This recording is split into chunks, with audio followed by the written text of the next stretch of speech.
I can't really see, so if it looks too warm, please forgive me. I just got out of the shower. If you hear the children in the background, that's my neighbors. One of them, funnily enough, is named Penelope. Her name's actually Penny. It's kind of funny. They're kind of traviesos, I'm not gonna lie. Like, they broke our anyway, that's not what the point of the video is. They're children. What am I gonna do? One time I had a neighbor, literally the same neighbor when I was a kid. I would be outside and he would pull his pants down. Why would he do that? I think that's partially why I'm traumatized. Anyways, that again is not the point of the video. Hello. This video is about me and the very thing that's stopping me from making videos. Hello, hi. My name's Tatiana. And if you know me by my government name, you're weird and I don't know you.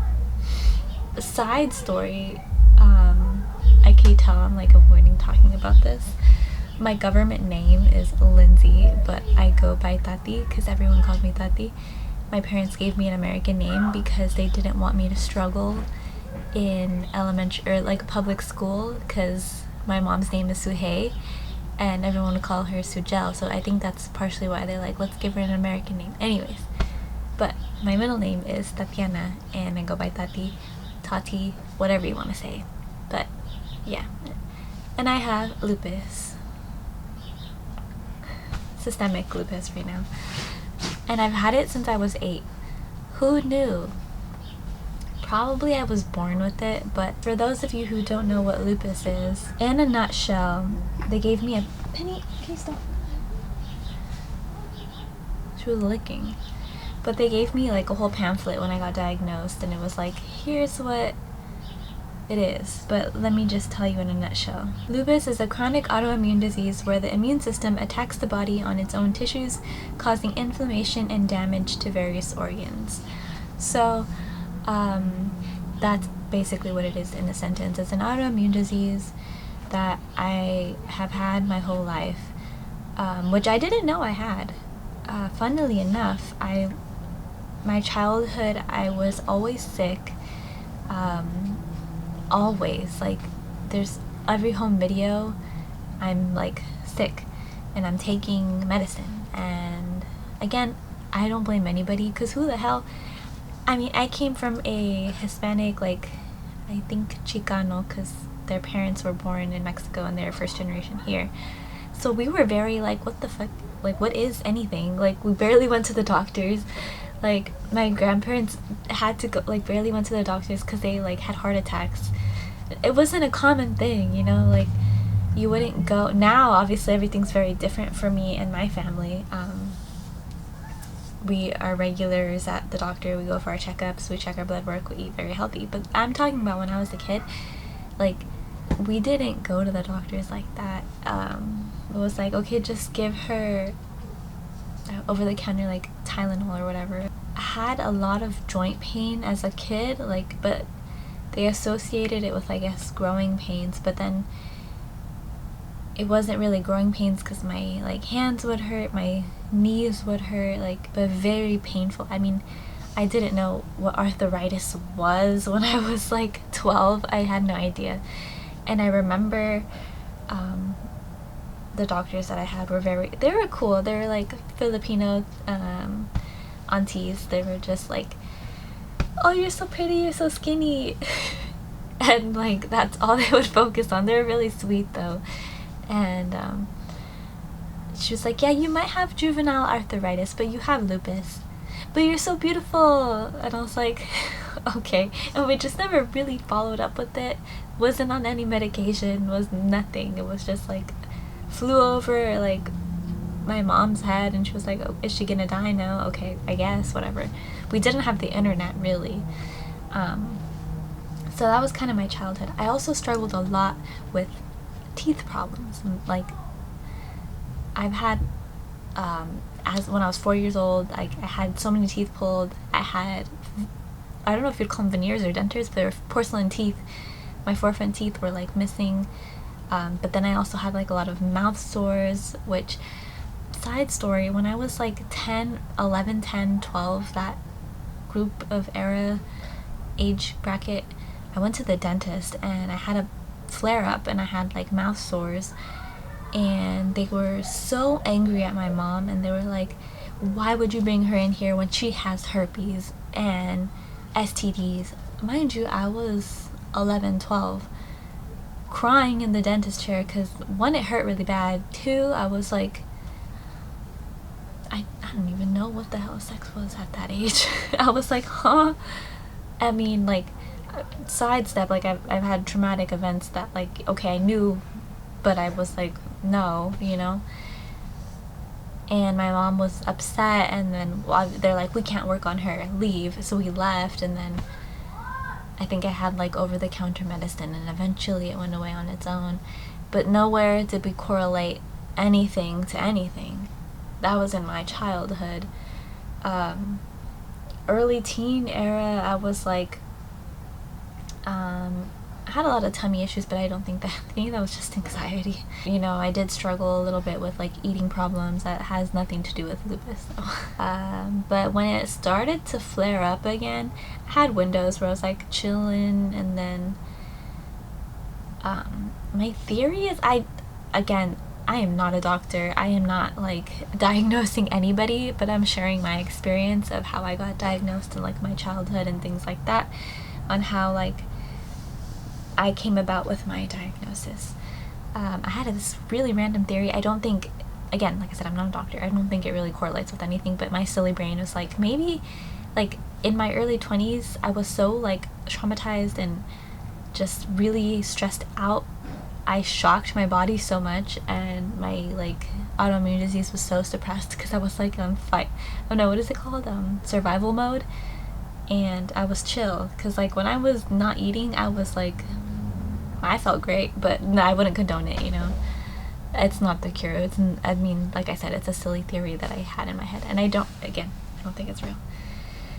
But my main flare-up that caused me to get diagnosed was when I was, how old am I now? I'm 28. When I had just turned 27, late 26, 27, I was so, it was like, literally, it felt like one day to another.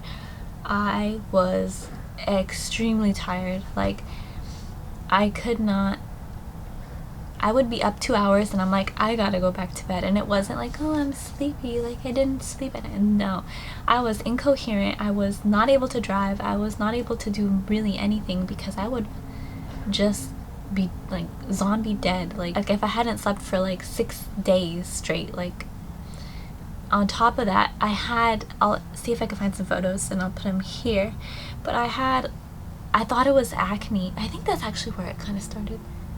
Anyways, I also had like acne, and it wasn't really acne because, again, like I'm an esthetician, that also like really messed up my self-esteem for my practice, because I thought like, I know skin, I studied skin, I was really good at my job, and I had a shit ton of acne everywhere. Like, how is someone supposed to trust me with their skin if my skin was so messed up? And I was eating cleanish, okay, I would still have chips, but I mean, I had all my good skincare regimen, and nothing was working. I would put salicylic acid on, oh my gosh, it would make it so much worse. I would put on tretinoin, oh my gosh, it would make it so much worse. My skin was burning, and then, I don't know, right now, I think my skin is okay. I had like a mild flare-up. Yeah, it's a little bit red here and then here.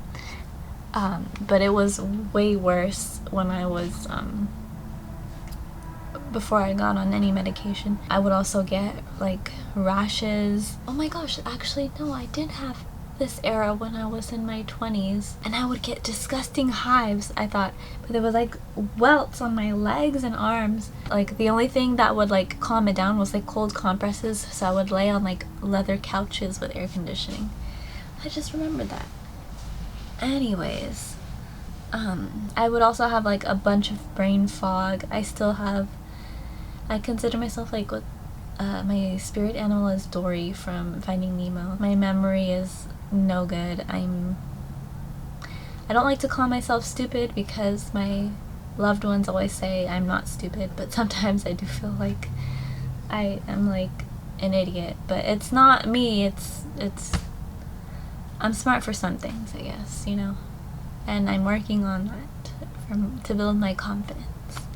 Anyways, back to my acne. Like, my acne was horrible, and again, I had the mouth sores going on, and I wouldn't be able to stay awake, and I just felt like I was really ill, like body aches, but I wasn't, you know. I had a light fever, and just I don't really remember my 27th year of life. It was just like a blur. Luckily enough, my mom was like, you should go to the doctor and get blood work, and we went. But the thing is, you have to ask for a specific ANA, like autoimmune disease panel.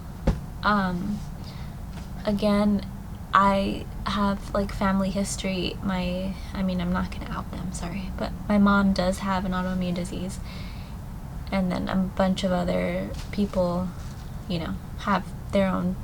It's in my family history, basically. So I did tell that to my doctor, and then they tested me for the certain ones, and then they weren't able to quite diagnose me. So once they saw my ANA was like positive, or yeah, it was a marker, whatever, I don't remember, but it's like dense speckled nuclear fine something, I don't know.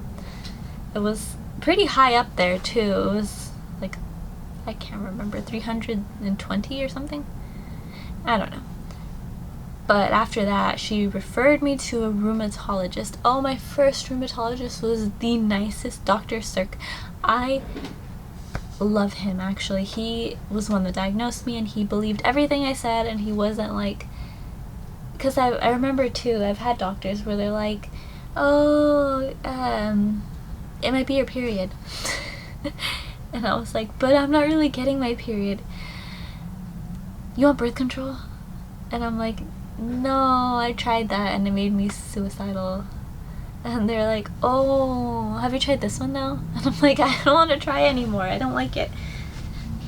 But my first rheumatologist, it was his name was Dr. Cirque, and the first test to find out like what I actually had, I swear they took out 12 vials of my own blood, and I had like to do urine samples, and it was like crazy.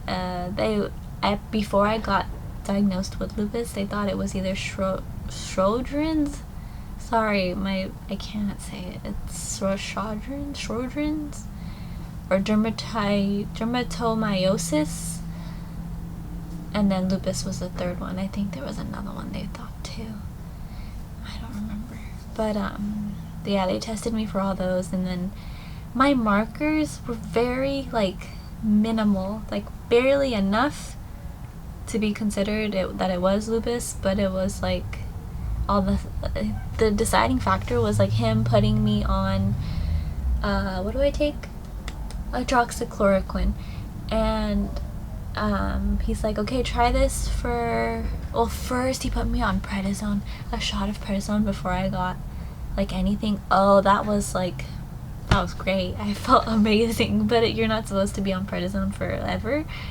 But holy, that was like the week that the voids were in Los Angeles during why do I always find a way to make it about the voids? I'm sorry, but they were here, and it was like perfect timing because I got my prednisone shot, and I went to go see them at the Orpheum.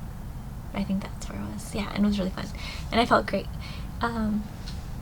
But he put me on hydroxychloroquine for, I think it was a 3-month trial, and I felt great. Like instantly, like my facial rashes went away. I would also get like, you know, the butterfly rash they would call it, and all that stuff.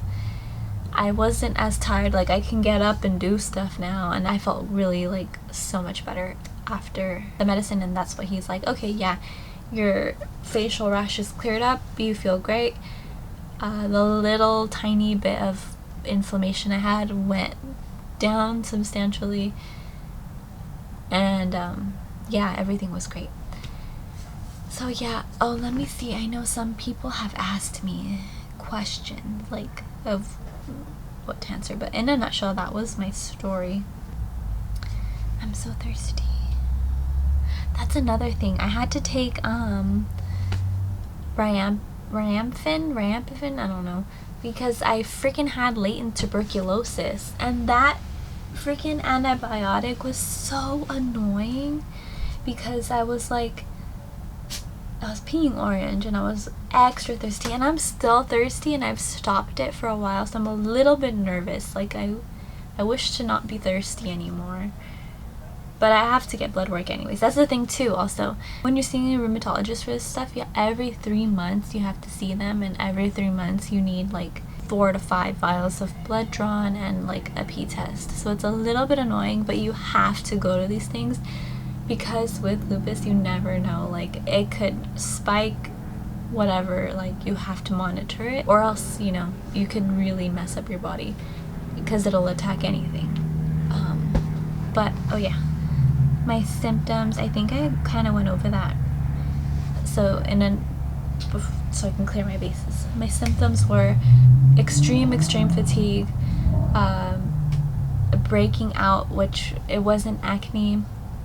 It was very painful and like hot, almost a little itchy. Like, it just did not feel like acne, but I would treat it as acne and it was not going away. I would do the tretinoin and salicylic acid, but it would irritate it so much more, and it was just horrible. Mouth sores, which was not any STD, and I've always been tested for STDs since I was 12. I don't know why the doctors always think I might have an STD, but I, with 100% confidence from the pit of my stomach, can say I do not have any STDs and have never had STDs. The funny thing is, though, lupus can sometimes show up as, I think, HIV or hepatitis, one of the two. No, that's not an STD, I'm sorry. It can show up, as syphilis. It can sometimes show up as syphilis, and it's not. Food for thought. That, brain fog, but like extreme brain fog. My joints were hurting, and I felt not well. Like, I could describe it as, like, you know when you're gonna get sick and you feel like not good? That feeling. But like, you're not sick. So that feeling, you can describe it to your doctor. Like, or if you feel it like that, you know, you get me? And the testing that I had done was an ANA panel with like complement component, I think. It was C3 and C4. Oh, they also tested me for hypothyroidism too. That one was like borderline, but again, it wasn't like much. Hopefully it doesn't turn into that. I don't think it will. And yes, I do have to see a specialist, a rheumatologist, every 3 months. But again, it's funny because I never watched House, but a lot of people like on TikTok will be like, it's never lupus. I think it has to do with like that show House or something like that with the doctor. I don't know. I never watched it. Yeah, if you have any more questions, comment down below, and I would love to answer. I'll answer them to my best of my ability. Again, I am not a doctor. I am just a girl with a camera and somewhat of a camera presence and some experience with doctors not listening to you, and then again, it's like, oh, whatever, I guess I'm fine. And again, you tend to gaslight yourself with these things, and it's like, am I being lazy? Am I being over dramatic? And then it's like, no, trust yourself, have confidence, and be like, I do feel this, and it's valid, and I'm trying my best, and it'll be okay. If you're struggling with this, you know, like, I'm here for you. I know what it's like. And the thing is, like, with lupus, you take your medicine, and my doctor, I did ask him this last time I went, because I'm like, I still feel tired, dude. I didn't say dude. I was nervous when I talked to that doctor. I'm not even gonna lie. My mom sometimes comes with me. No, she still comes with me, and sometimes my husband, but I cannot go alone because I get so scared. Anyways, I told him I was still tired, and I was like, is that ever gonna go away? And he's like, no, that's just something you have to deal with. I'm gonna get water because I'm still really thirsty. Okay. He's like, no, that's something you have to deal with. And then I hate when they're like, yeah, diet and exercise.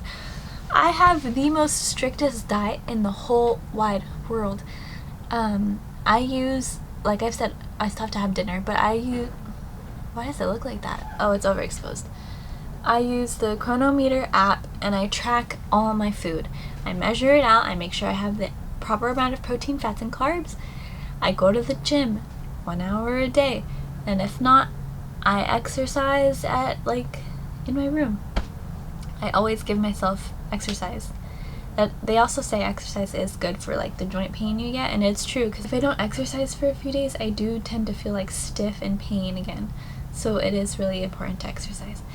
And the diet thing. So I'm like, sir, I'm already doing the diet and exercise. So again, I think I'm on the right track. But unfortunately, you're still gonna feel tired some days. So they say sun exposure too. I think I'm very extremely sensitive to the sun. The sun always triggers a flare up for me, which is why, if you've noticed, I am very pale now, because I do not go in the sun. I used to have the most beautifulest, like, toasty brown color. Oh. But you know what? I think, fuck it, I'm gonna go in the sun, like, this, after, like, my wedding passes and I don't have anything important. I'm just gonna tan and whatever, I don't care. I say that now, but maybe I won't go. Sorry if this video's all over the place, I'm just kind of vibing. But, yeah, diet and exercise. I do not have any refined sugar. I don't eat out anymore. Like, I don't have restaurant food like fried. Oh my god, but today I did have Chick-fil-A because my brother works there. And how am I gonna say no? I had 2 chicken nuggets and 2 french fries. And that's why I do bake a lot of my sweet treats myself, because I know exactly what's going into them, and I do try to use, like, the raw sugar and all that stuff. And now recently I'm like, okay, I think I need to take a break. So I haven't had any baked goods for about a week since I uploaded that Father's Day thing. And I do notice a lot of my inflammation going down. I swell a lot, like, my hands get swollen, my face gets swollen, like, my belly gets swollen. And I freaking, sometimes I, like, stare at myself when I'm editing and I freak out because I'm like, oh my gosh, am I pregnant and I don't know? But it's not, it's just bloating. That's, like, the downside sometimes, is the swelling for sure. And again, I'm not saying, like, I have it the worst. No, there are definitely people out there that have lupus, like, full-blown lupus nephritis, people that have to take immunosuppressants and chemotherapies and are in the hospital in and out. I find myself extremely, extremely blessed under, like, God's circumstances that he's given me the opportunity to heal myself with medicine and great doctors, and I feel very blessed that I have a support system that allows me to rest when I need to rest and lets me sleep when I need to sleep. What the hell? Anyways, that was freaky. So again, I am very extremely thankful. And if you're out there and struggling with, like, an extreme case of lupus, you got this. I promise. Just, you know, keep holding on to the hope and take care of yourself and make sure you're, like, up to date with your doctor and your blood work and keep track of everything, you know? It'll be okay. Hopefully I answered all the questions. Again, like I said, if you have any more questions, leave them in the comments down below and I can answer them to my best ability. Till then, I'll see you guys next time. Yeah, that's all I have to say. Bye.